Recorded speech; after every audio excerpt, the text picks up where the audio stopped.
इतिहास साक्षी है कि पुण्य भूमि भारत की गाथा भारत की अस्मिता, गौरव और राष्ट्रीय स्वाभिमान के लिए विदेशी आक्रांताओं से संघर्ष की महान गाथा है। बर्बर आक्रांताओं ने भारत की आत्मा पर चोट करने और भारत का अपमान करने के लिए हमारी संस्कृति और आस्था के केंद्रों को ध्वस्त किया। सोमनाथ, काशी, मथुरा और अयोध्या के मंदिरों का तोड़ा जाना आज भी भारत की स्मृतियों में जीवित है। सन 1528 में अयोध्या में भगवान श्री राम के मंदिर का मुगल आक्रांता बाबर द्वारा तोड़ा जाना ऐसी ही एक अक्षम्य घटना थी जिसने सीधे भारत के सम्मान और आत्मा पर चोट की।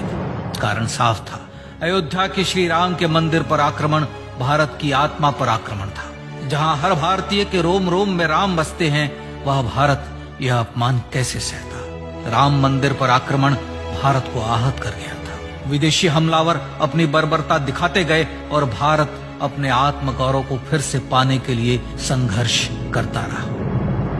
भारत रामलला के जन्म स्थान पर बाबर के नाम पर बने एक ढांचे को देखता और उसे हटाने का संकल्प लेकर शक्ति संजोया करता।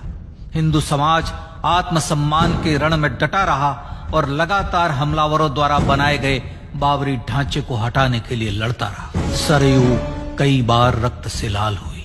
कभी स्थानीय शासकों ने तो कभी साधु संतों और राम भक्तों ने राम जन्मभूमि की मुक्ति के लिए अपने प्राणों की आहुति दी। 74 बार युद्ध हुए। हम कुछ मोर्चे हारे, पर रण जीतने का संकल्प कभी कम नहीं हुआ। हिंदू समाज तलवारों से रक्त रंजित हुआ, पर उसने हार नहीं मानी। उसका संकल्प अजेय था।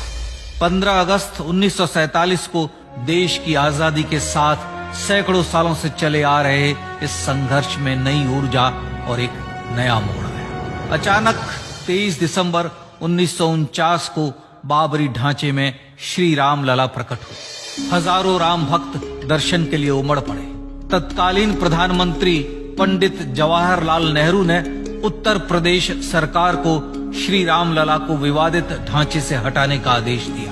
उत्तर प्रदेश सरकार ने अयोध्या के कलेक्टर को यह काम दिया और यह निर्देश भी कि जरूरत पड़ने पर वे बल का प्रयोग भी करें। अयोध्या के कलेक्टर ने सरकार को उत्तर दिया कि यह नरसंहार के बिना संभव नहीं है, और फिर भी वह ऐसा चाहती है तो किसी दूसरे कलेक्टर से यह काम करवा ले। परिणाम स्वरूप रामलला की मूर्ति वहीं विराजमान रही। विवादित ढांचे को बंद कर दिया गया। केवल पुजारी को सेवा अर्चना के लिए भीतर जाने की अनुमति थी। फिर भी राम भक्त विवादित ढांचे के बाहर से प्रभु श्री राम की आराधना करते रहे। भारत के हिंदू समाज के लिए चुनौतियां और बढ़ गई। मामला अदालत में गया। विपक्षी दलों द्वारा अदालत में भगवान श्री राम के अस्तित्व पर सवाल उठाए गए। उनके अयोध्या में ही जन्म लेने का प्रमाण मांगा गया। भारत का जनमानस अब आहत हो उठा था। आजाद भारत में भी हिंदू समाज को अपनी आस्था और श्रद्धा के लिए संघर्ष करना पड़ रहा था। चुनौतियों के इस समय में सन 1984 में विज्ञान भवन दिल्ली में विश्व हिंदू परिषद ने धर्म संसद का आयोजन किया। इस संसद में देश भर के संतों ने राम जन्मभूमि की मुक्ति के लिए आह्वान किया और राम जन्मभूमि मुक्ति यज्ञ समिति का गठन किया। धर्म संसद ने राम जन्मभूमि की मुक्ति और वहां भगवान श्री राम के भव्य मंदिर बनाने के भारत के जनमानस के संकल्प को फिर से दोहराया। विश्व हिंदू परिषद के नेतृत्व में मंदिर निर्माण के लिए पूरे देश में अभूतपूर्व आंदोलन की शुरुआत हुई। श्री राम जन्मस्थली मुक्ति यज्ञ समिति के साथ देश भर में राम जानकी की रथ यात्राएं निकली। राम लीलाओं में राम कथा के माध्यम से भारत का आम जन फिर से जुटा। अब सबके मन में एक ही प्रण था, एक ही लक्ष्य था। अयोध्या में जन्मभूमि पर भगवान श्री राम के भव्य मंदिर का निर्माण। सन 1989 में विश्व हिंदू परिषद द्वारा गांव-गांव से रामशिला पूजन करके अयोध्या भेजी गई। 2,75,000 गांवों से रामशिलाएं अयोध्या पहुंची। भव्य राम मंदिर के शिलान्यास का निर्णय हुआ। पूज्य संत महात्माओं और हिंदू समाज के अन्य प्रमुख नेताओं के निर्णय के अनुसार अनुसूचित जाति के प्रमुख नेता श्री कामेश्वर चौपाल ने 9 नवंबर 1989 को मंदिर निर्माण का पहला पत्थर रखा। राम जन्मभूमि पर मंदिर निर्माण के लक्ष्य की पूर्ति के लिए सन 1990 में सोमनाथ से अयोध्या के लिए श्री लाल कृष्ण आडवाणी ने रथ यात्रा की शुरुआत की। देश में जन भावनाओं का ज्वार उमड़ने लगा। श्री लाल कृष्ण आडवाणी के रथ यात्रा के साथ साथ मंदिर के लिए जन समर्थन बढ़ने लगा और छद्म सेकुलरवाद बेनकाब होने लगा। इस जन आंदोलन को रोकने की तमाम कोशिशें हुई पर सब व्यर्थ हुई। विश्व हिंदू परिषद ने देशवासियों से अयोध्या में जन्मभूमि पर मंदिर निर्माण के लिए 30 अक्टूबर और 1 नवंबर 1990 को कार सेवा का आह्वान किया। परिणाम स्वरूप लाखों राम भक्त कार सेवा के लिए देश के कोने कोने से अयोध्या आए। इससे देश की एकात्मता का विराट दर्शन हुआ। कार सेवकों को रोकने के लिए उत्तर प्रदेश के तत्कालीन मुख्यमंत्री श्री मुलायम सिंह यादव ने अयोध्या में परिंदे को भी पर न मारने देने की घोषणा की। स्थितियां गंभीर हो गई। अयोध्या से 100-200 किलोमीटर दूर रेलगाड़ियां रोक दी गई। अयोध्या युद्ध भूमि बना दी गई।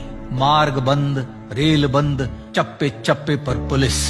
अयोध्या सैनिक छावनी में बदल गई। राम नाम पर ऐसी पाबंदी कि अर्थी ले जा रहे लोगों तक को रोका गया क्योंकि वे राम नाम सत्य कह रहे थे। लेकिन सैकड़ों किलोमीटर की यात्रा कर कार सेवक अयोध्या पहुंचने लगे। राम के गीत गाते, होठों पर हंसी और पांव में छाले लिए राम काज के लिए राम भक्त देश विदेश से अयोध्या पहुंच ही गए।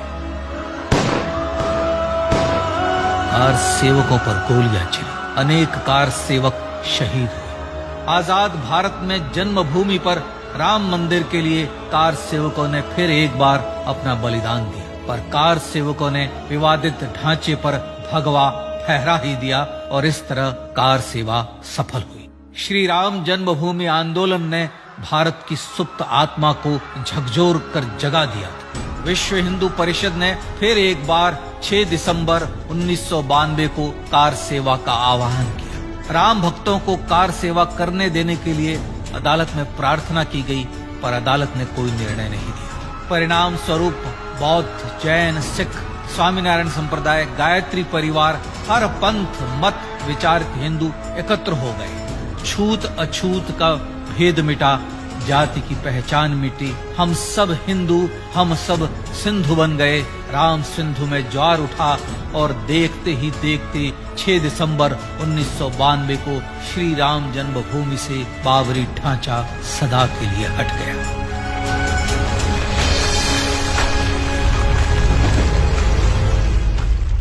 यह क्षण शौर्य, न्याय और सत्यमेव जयते का क्षण था।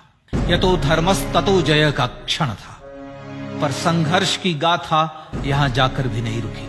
छद्म सेकुलरवादियों द्वारा भारत और भगवान श्री राम के इतिहास को झुठलाने के लिए अदालतों में चुनौतियों का सिलसिला चलता रहा, जो 1950 से चल रहा था।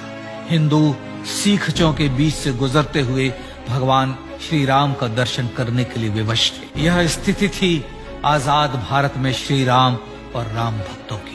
पर सत्य को तो जीतना ही था।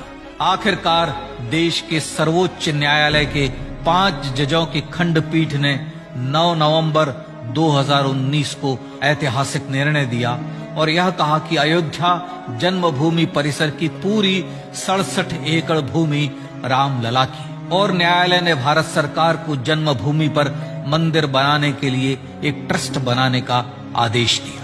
सर्वोच्च न्यायालय के आदेश के अनुसार भारत सरकार ने 5 फरवरी 2020 को श्री राम जन्मभूमि तीर्थ क्षेत्र नाम के ट्रस्ट का गठन किया और राम जन्मभूमि न्यास की भूमि जो सरकार द्वारा अधिग्रहित की गई थी, उसे ही नवनिर्मित न्यास को वापस दे दिया गया। 5 अगस्त 2020 को भारत के प्रधानमंत्री श्री नरेंद्र मोदी ने श्री राम जन्मभूमि तीर्थ क्षेत्र के अध्यक्ष पूज्य महंत नृत्य गोपाल दास, राष्ट्रीय स्वयंसेवक संघ के पूज्य सरसंघ चालक डॉक्टर मोहन भागवत एवं उत्तर प्रदेश के मुख्यमंत्री श्री योगी आदित्यनाथ की उपस्थिति में श्री राम जन्मभूमि पर भगवान श्री राम के भव्य मंदिर के लिए भूमि पूजन कर निर्माण कार्य का शुभारंभ किया। इस तरह लगभग 500 वर्षों से राम जन्मभूमि की मुक्ति के संघर्ष का पटाक्षेप हुआ। अपने आत्मसम्मान और राष्ट्रीय अस्मिता के लिए इतना लंबा संघर्ष विश्व के इतिहास में बेजोड़ है। श्री राम भारत की आत्मा, भारत की परिभाषा, हमारे राष्ट्रीय आदर्शों और जीवन मूल्यों के प्रतिनिधि मर्यादा पुरुषोत्तम हैं, जो हर हिंदू के होठों पर जन्म से मृत्यु तक रहे। बस यही हर हृदय में प्रार्थना होती है। राम भारतीय राष्ट्रीय स्वाभिमान और आसेतु हिमालय से समुद्र पर्यंत तक जन जन को एकात्मता के बंधन में बांधने वाले रक्षा सूत्र है। अयोध्या स्थित श्री राम जन्मभूमि पर बाबर का हमला वास्तव में भारत के स्वाभिमान और राष्ट्रीयता पर हमला था। प्रधानमंत्री श्री नरेंद्र मोदी द्वारा श्री राम जन्मभूमि पर राम मंदिर का पुनः निर्माण न केवल बाबरी मानसिकता का पराभव है, बल्कि संपन्न, सुखी, सुसंस्कृत, सर्वशक्ति संपन्न स्वराष्ट्र का सूर्योदय भी है। यह उस राम राज्य की दिशा में वह कदम है जिसकी अभिलाषा राज राजेंद्र चोल, कृष्णदेव राय, छत्रपति शिवाजी महाराज से लेकर महात्मा गांधी तक ने की थी। अयोध्या में जन्मभूमि पर भगवान श्री राम का मंदिर न सिर्फ राष्ट्रीय गौरव होगा, बल्कि वह श्री राम के आदर्शों का राष्ट्र मंदिर होगा।